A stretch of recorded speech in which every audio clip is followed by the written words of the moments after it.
siang adik-adik tanggung 3 Jemaat GPM Bethel. Shalom, senang sekali berjumpa dengan adik-adik dalam kegiatan sekolah minggu di siang ini. Kakak Heli tetap berharap adik-adik semua di rumah masing-masing bersama dengan keluarga tetap sehat dan baik-baik saja. Dan jangan lupa tetap selalu cuci tangan yang bersih dan memakai masker. Di siang ini kita akan mendengarkan firman Tuhan yang terambil dari Pertama Raja-Raja 17 ayat ke-7 dan berakhir pada ayatnya yang ke-16. Pertama Raja-Raja 17 ayat 7 dan berakhir pada ayatnya yang ke-16. Tetapi mendasari pembacaan firman Tuhan di siang ini, mari kita berdoa mohon tuntunan kuasa Roh Kudus. Mari adik-adik kita berdoa. Ya Yesus Tuhan yang adalah firman yang hidup itu, kami bersyukur berterima kasih di siang ini atas waktu dan kesempatan yang Tuhan berikan bagi kami. Tiba saatnya kami akan membaca dan mendengarkan kebenaran firman-Mu. Kami mohon kuasa Roh Kudus-Mu datang, terangi hati dan pemikiran kami, agar melalui kuasa Roh Kudus-Mu, kami dapat mengerti, memahami, dan terlebih daripada itu, sebagai anak-anak Tuhan, kami dapat melakukan kehendak sabda Tuhan dalam kehidupan kami hari lepas hari. Di dalam nama Tuhan Yesus kami berdoa. Amin. Firman Tuhan di bawah judul Elia dan Janda di Sarfat. Tetapi sesudah beberapa waktu, sungai itu menjadi kering, sebab hujan tiada turun di negeri itu. Maka datanglah firman Tuhan kepada Elia, bersiaplah pergi ke Sarfat yang termasuk wilayah Sidon, dan diamlah di sana. Ketahuilah, aku telah memerintahkan seorang janda untuk memberi engkau makan. Sesudah itu ia bersiap, lalu pergi ke Sarfat. Setelah ia sampai ke pintu gerbang kota itu, tampaklah di sana seorang janda sedang mengumpulkan kayu api. Ia berseru kepada perempuan itu, katanya, "Cobalah ambil bagiku sedikit air dalam kendi supaya aku minum." Ketika perempuan itu pergi mengambilnya, ia berseru lagi, "Cobalah juga bagiku sepotong roti." Perempuan itu menjawab, "Demi Tuhan Allahmu yang hidup, sesungguhnya tidak ada roti padaku sedikit pun, kecuali segenggam tepung dalam tempayang dan sedikit minyak dalam buli-buli. Dan sekarang aku sedang mengumpulkan 2-3 potong kayu api, kemudian aku mau pulang dan mengolahnya bagiku dan bagi anakku, dan setelah kami memakannya, maka kami akan mati." Tetapi Elia berkata kepadanya, "Janganlah takut, pulanglah, buatlah seperti yang kau katakan. Tetapi buatlah lebih dahulu bagiku sepotong roti bundar kecil daripadanya, dan bawalah kepadaku, kemudian barulah kamu buat bagimu dan bagi anakmu. Sebab beginilah firman Tuhan Allah Israel, tepung dalam tempayang itu tidak akan habis, dan minyak dalam buli-buli itu pun tidak akan berkurang sampai pada waktu Tuhan memberi hujan ke atas muka bumi." Lalu pergilah perempuan itu dan berbuat seperti yang dikatakan Elia. Maka perempuan itu dan dia serta anak perempuan itu mendapat makan beberapa waktu lamanya.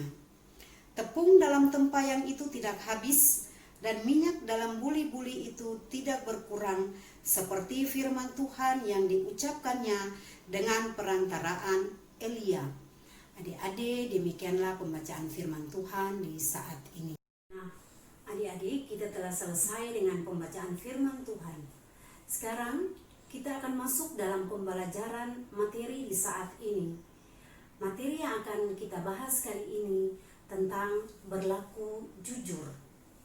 Nah, adik-adik yang manis, kata jujur adalah sebuah kata yang sangat indah untuk didengar, tetapi sangat sulit untuk dilakukan dalam kehidupan kita sehari-hari. Selain itu juga, sikap jujur sudah sangat langka, bahkan terkubur dan sangat menjauh dari kehidupan manusia. Pernahkah adik-adik yang manis berada dalam situasi yang demikian, atau terlibat atau terjerat dalam situasi yang demikian? Pasti adik-adik pernah mengalami hal yang demikian. Salah satu contoh, ketika adik-adik malas ke sekolah, ketika adik-adik malas untuk membuat tugas yang diberikan oleh para guru, lalu adik-adik beralasan bahwa adik-adik sakit, tetapi kenyataannya adik-adik tidak sakit. Ataupun contoh yang lain, ketika adik-adik malas untuk datang dalam kegiatan sekolah minggu ataupun tunas pekabaran Injil, dan adik-adik juga beralasan bahwa adik-adik sakit, ataupun adik beralasan bahwa orang tua tidak mengizinkan adik-adik untuk datang ke dalam kegiatan ibadah sekolah minggu. Yang manis, di siang ini kita akan mendengarkan materi tentang mencontohi sikap seorang janda di Sarfat terhadap Elia. Kejujuran berasal dari kata jujur, yang artinya ketulusan hati, tidak membohongi, bahkan dapat dipercayai dan tidak curang. Jujur adalah mengucapkan yang benar-benar terjadi, bahkan sesuai dengan apa yang terjadi. Dan jujur tidak melebih-lebihkan ataupun mengurangi dengan sesuai apa yang terjadi. Sikap jujur ini juga adik-adik berhubungan erat dengan sikap hidup manusia. Hidup jujur adalah hidup yang terbuka, hidup yang menjadi contoh dan suri teladan bagi orang lain. Adik-adik yang manis, kita akan melihat contoh sikap hidup dari janda di Sarfat sesuai dengan bacaan kita tadi.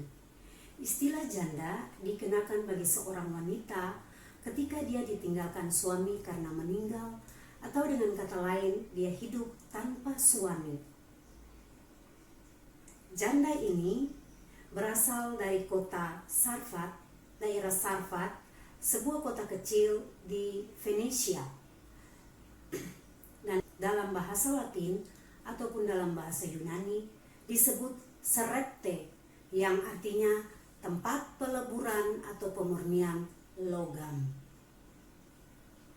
Adik-adik yang manis, pada saat pemerintahan Raja Ahab di Israel, kejahatan semakin merajalela dan meningkat karena Raja Ahab beserta istri dan para pengikutnya memelihara serta menyembah kepada Baal-Baal, yaitu 450 nabi Baal dan 400 nabi Asyera. Sehingga dengan sikap dan tingkah laku yang seperti ini membawa murka bagi Allah, sehingga Allah menjadi marah dan Allah menghukum seisi daerah Sarfat.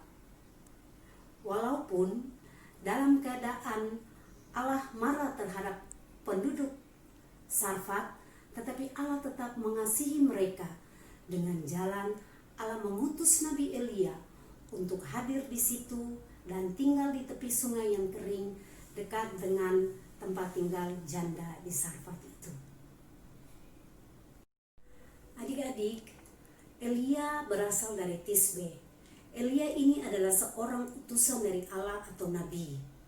Mengapa demikian? Karena nabi adalah sangat dekat dengan Allah, sangat dipercaya oleh Allah, dan sangat peka terhadap dosa dan kejahatan, serta bisa bernubuat. Nama Elia dalam bahasa Ibrani disebut Eliu atau Elia, dan dalam bahasa Yunani disebut Eliu atau Elias, yang berartinya Allah adalah Allahku. Adik-adik, Elia diperhadapkan dengan kondisi seorang janda miskin di tengah kondisi kekeringan dan kegersangan, dan persiapan janda itu hanyalah segenggam tepung dan sedikit minyak dalam buli-buli.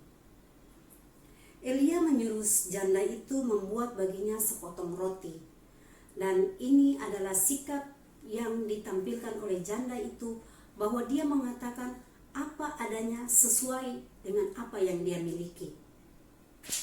Untuk itu adik-adik, sebagai anak-anak tanggung, belajar dari sikap janda di Sarfat ini, adik-adik diminta untuk mencontohi sikap janda ini.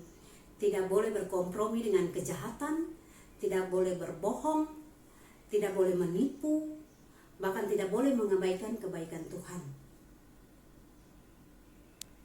Dan juga adik-adik harus berani untuk mengatakan benar di atas yang benar dan salah di atas yang salah. Demikian adik-adik ketong punya materi di saat ini. Tetapi sebelum Kakek Heli menutup ketong punya materi di saat ini, satu yang Kakek Heli mau sampaikan buat adik-adik bahwa kejujuran adalah kunci kesuksesan, sikap jujur adalah kunci hidup bahagia. Demikian adik-adik, sekarang kita akan masuk dalam doa. Untuk itu Kakek Heli minta semuanya lipat tangan, tutup mata, lalu mari kita berdoa. Berdoa mulai. Tuhan Allah yang di dalam kerajaan surga, Bapa, di dalam nama Yesus Kristus yang adalah sobat kami anak-anak, syukur terima kasih kami persembahkan kepadamu di siang ini. Karena Tuhan berkenan memimpin dan menyertai kami dalam kegiatan sekolah minggu di saat ini. Kami sudah boleh membaca kebenaran firman Tuhan, bahkan materi yang sudah boleh disampaikan oleh kami sebagai pengasuh. Berkati semua yang sudah boleh terjadi di siang ini, agar semua ini tidak berlalu begitu saja, tetapi boleh dapat bermanfaat bagi adik-adik sebagai bekal rohani mereka. Bapa di surga, di dalam doa kami ini, kami teringat dan kami mau berdoa bagi adik-adik tanggung, bahkan juga adik-adik dalam lingkungan jemaat GPM Bethel. Tuhan memberkati mereka dari sektor yang pertama sampai pada sektor yang terakhir. Bahkan juga memberkati para orang tua mereka yang selalu dan senantiasa menghadirkan adik-adik ini dalam kegiatan sekolah minggu. Tuhan memberkati mereka semua, bahkan kami juga selaku para pengasuh, kami selalu membuka diri agar kuasa Roh Kudus-Mu tetap menguasai kami, agar kami cakap, kami mampu, kami bisa untuk melakukan tugas tanggung jawab pelayanan ini dengan segala baik dan benar. Bapa di surga, inilah doa kami di siang ini. Kami bersyukur atas segala sesuatu yang Tuhan baik dan yang Tuhan buat baik dan indah adanya. Ampuni akan segenap salah dan dosa kami, lalu hanya ke dalam tangan kasih-Nya Tuhan kami serahkan doa ini. Dan pada akhirnya kami bermohon, kiranya kasih karunia dan damai sejahtera daripada Allah, daripada Tuhan kita Yesus Kristus yang dituntun oleh kuasa Roh Kudus, akan tetap tinggal menyertai kami semua hari ini, esok terus sampai kekal selama-lamanya. Amin. Adik-adik, demikian ketemu punya perjumpaan dalam kegiatan sekolah minggu. Sampai berjumpa lagi. Shalom.